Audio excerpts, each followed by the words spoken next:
అందరికీ నమస్కారం. చూస్తున్న ప్రేక్షకులందరికీ నమస్కారం.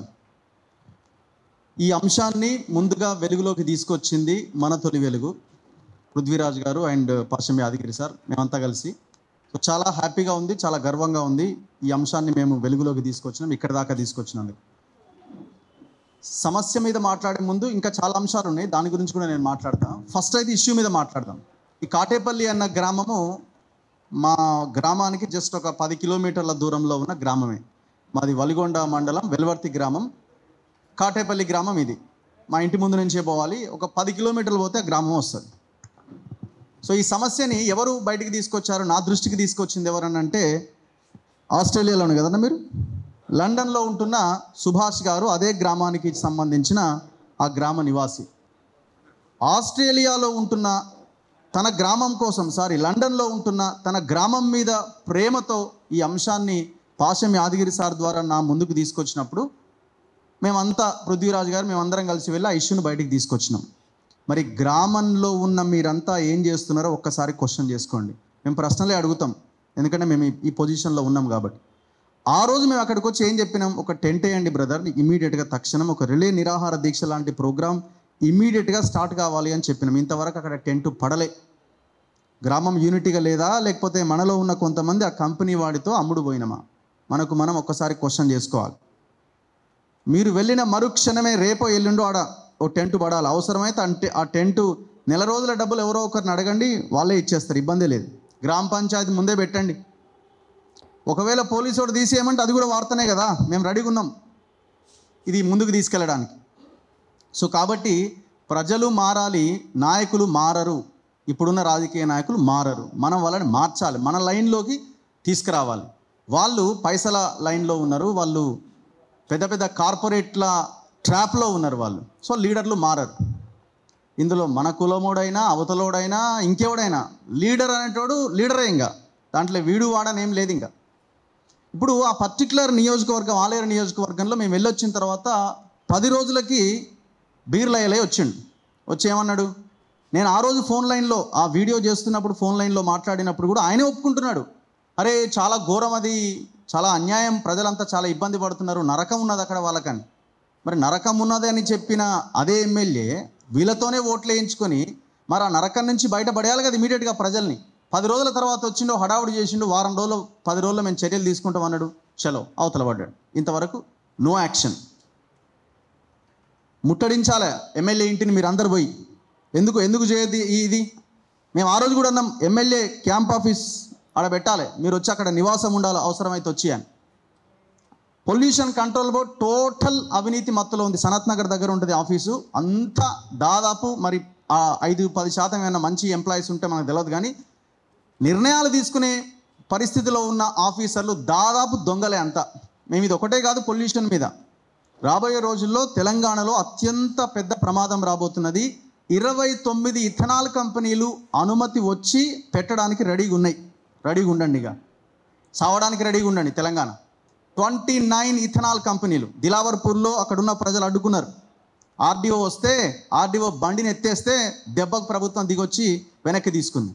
పెద్ద ధన్వాడలో కేసులు పెట్టిరు, జైళ్ళ పాలు చేసిరు, నానా ఇబ్బందులకు గురి చేసిరు. అది అక్కడ జస్ట్ అట్లా ఆగింది, ఇంకా అది పూర్తిగా ఆగలే. చిత్తనూరులో గతంలోనే అది కంప్లీట్ అయింది, అక్కడ ప్రజలు నరకం చూస్తున్నారు. ఇంకా అట్లాంటి కంపెనీలు ఇంకొక 25 రావాల్సి ఉన్నాయి, పర్మిషన్స్ వచ్చి రెడీగా ఉన్నాయి. ఇది మనం ఆలోచించాలి. రెండో పాయింట్, చాలామంది అంటుంటారు, ఇప్పుడు ఇక్కడ 2 కంపెనీలు ఉన్నాయి కాటేపల్లిలో. ఒకటి మార్వాడి వాడిది ఒక కంపెనీ ఉంది, రెండోది బీసీకి సంబంధించిన ఇక్కడ రాజేంద్రనగర్ ఎమ్మెల్యే ప్రకాష్ గౌడ్కు చెందిన అల్లుడా మనవడికి సంబంధించిన ఇంకో కంపెనీ ఉంది, మహేష్ గౌడ్కి సంబంధించిన ఇంకో కంపెనీ ఉంది. మనం ఒక్కడి దగ్గరికే పోలే, రెండింటి దగ్గరికి పోయి వాళ్ళ యొక్క కంపెనీల మీద మాట్లాడడం జరిగింది. ఎందుకంటే ఇప్పుడు ఈ మార్వాడి ఇష్యూ నడుస్తున్నది కదా, అంటే మన కమిట్మెంట్ ఏంది అని చెప్పడానికి ఈ అంశాన్ని నేను ముందుకు తీసుకొస్తున్నా. అంటే మార్వాడి గో బ్యాక్ అంటారు, వీళ్ళు ఒక వర్గానికి, ఒక కులానికి వీళ్ళు అనుకూలంగా వ్యవహరిస్తున్నారని అంటున్నారు కదా. మా కమిట్మెంట్ గురించి మేము చెప్తున్నాం. అక్కడ ఒక బీసీ, అదే బీసీ ప్రజలని, ఎస్సీ ప్రజలని, ఎస్టీ ప్రజలని, మిగతా అన్ని కులాల ప్రజలని ఆ పొల్యూషన్తో ఇబ్బంది గురి చేస్తున్నాడు. వాడు బీసీ అయినా ఇంకోడైనా వాడు కూడా కల్ప్రిటే, కాబట్టి వాడిని కూడా తీసేయాలంటున్నాం.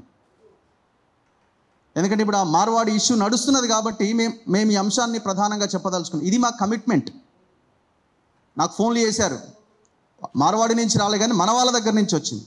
ఆ వీడియోలు తీసేయాలి దయచేసి, ఏదో అయిపోయింది, మనం ఏదో చేసుకుంటున్నాం, మనమే కదా, మనోడైనా ఇంకెవడైనా వీడియోలు డిలీట్ చేయడమే కాదు, రెండోసారి మేము అక్కడికి వస్తాం మళ్ళీ అని చెప్పడం జరిగింది.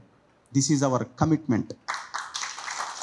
సో ఇట్లాంటి విషయాల్లో వెనక్కి తగ్గే ఆలోచన లేదు.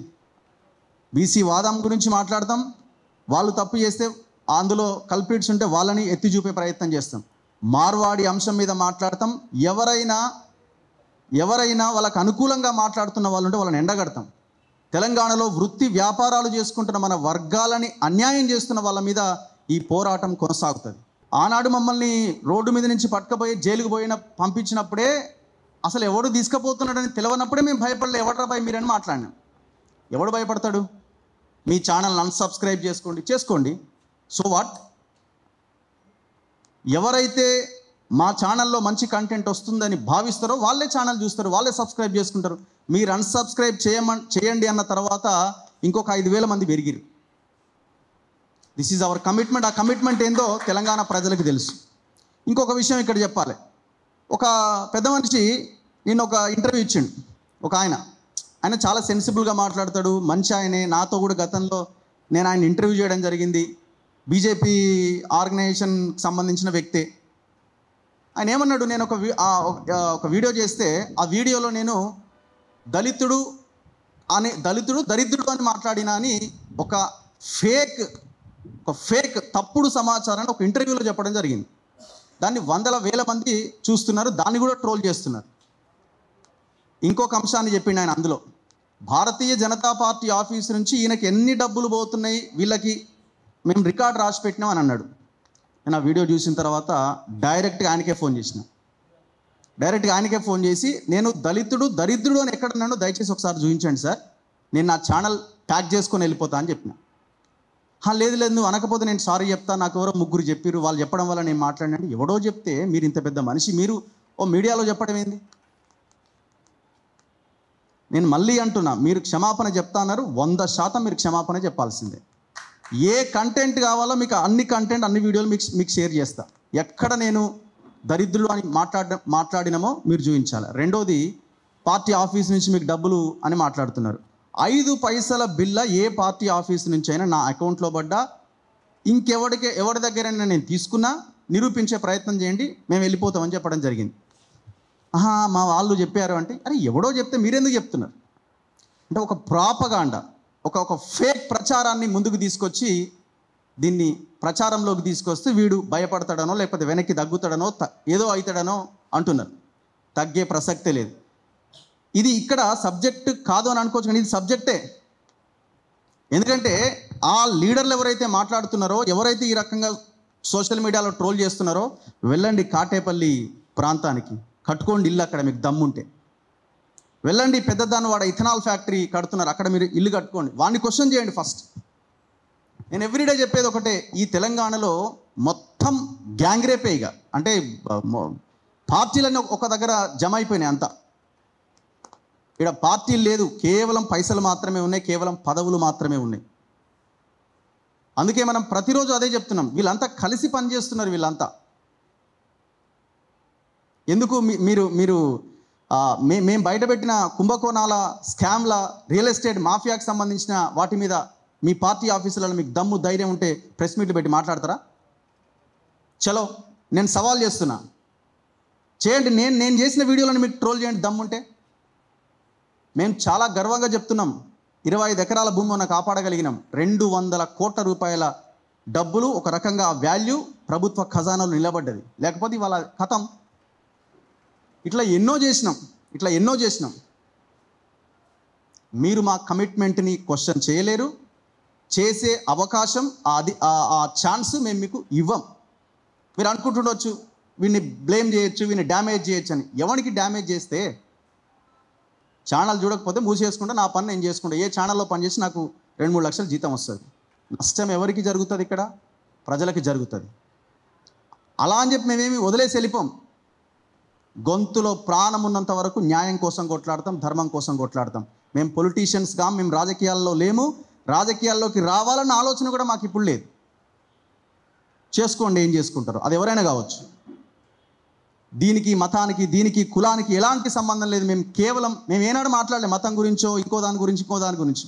మేము ఒకటే మాట్లాడుతున్నాం, దోపిడీదారులు, ప్రజలు, సమానత్వము, పేదలు, నిరుపేదలు, ఆర్థిక అసమానతలు, ఈ అంశాల మీదనే మా చర్చ ఉంటుంది, మా వీడియోలు ఉంటాయి. సో ఈ కాటేపల్లి ఇష్యూలో మనమే మారాలి, మనమే ఇంకా అడుగు ముందుకేయాలి. అవసరమైతే ఈ సమావేశం ఊర్లోనే పెడదాం. బీర్లాయిల ఎమ్మెల్యే రెస్పాండ్ కావాల్సిందే, ఈ కంపెనీ మూసేయాల్సిందే. మారవాడి వాడు ఉండని, ఇంకెవడన్నా ఉండని, మనవడన్నా ఉండని, ఈ గ్రామాన్ని నాశనం చేస్తున్న ఈ కంపెనీ కోసం నిలబడతాం, కలబడతాం, కొట్లాడతాం. అల్టిమేట్గా కంపెనీ అక్కడి నుంచి తీసేసేంత దాకా ముందుకెళ్ళే ప్రయత్నం చేస్తాం. ఏ ఎక్స్టెంట్కైనా ముందుకెళ్ళే ఆలోచన మేము చేస్తాం. ధన్యవాదాలు అందరికి. Thank you very much.